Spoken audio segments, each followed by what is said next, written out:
Identity ட்ராப்புக்குள்ளே மாட்டிக்கவே மாட்டிக்காதீங்க. நீ ரொம்ப நல்ல பொண்ணு, நீ ரொம்ப சக்ஸஸ்ஃபுல்லான பையன், நீ ரொம்ப அமைதியான மனுஷன் அப்படின்னு நம்மளை சுற்றி இருக்கிறவங்க எல்லாருமே நம்மளுக்கு ஒரு ஐடென்டிட்டி கொடுத்து வச்சுருப்பாங்க இல்லையா? நல்லா யோசிச்சு பாருங்களேன்.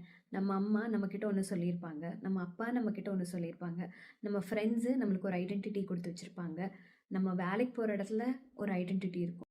You know what is this all about? This is called identity by the society. ஆக்சுவலாக நம்மளுக்குள்ள ஒரு பர்சனாலிட்டி இருக்கும், ஆனால் அதை யாருமே பார்க்காம அவங்களுக்கு பிடிச்ச மாதிரியான ஒரு பர்சனாலிட்டியை நம்மளுக்கு கொடுத்து வச்சுருப்பாங்க. இதுதான் ஐடென்டிட்டி ட்ராப்னு சொல்கிறோம். You know what happens in this identity drop? You don't know what is happening to you. You just get stuck into the loop every single day. நான் அழணும்னு நினச்சா கூட அழ முடியாது, ஏன்னா என்னை ரொம்ப ஸ்ட்ராங்னு சொல்லியிருக்காங்க.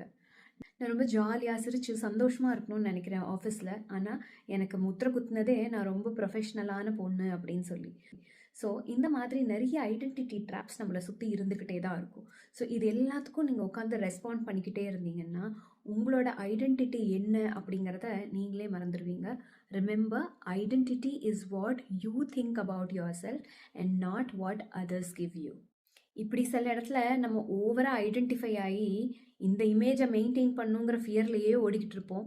எங்கே போவோம் என்ன பண்ணுவோன்னெல்லாம் தெரியாது, ஆனால் இந்த இமேஜை மெயின்டைன் பண்ணணுன்னு மட்டும் நம்ம பிரெயின் சொல்லிக்கிட்டே இருக்கும். ஸோ ஏதோ ஒரு வகையில் எங்கேயோ ஒரு இடத்துல இந்த நேமை காப்பாற்றணும் அப்படின்னு சொல்லிகிட்டே ஓடிக்கிட்டே இருப்போம்.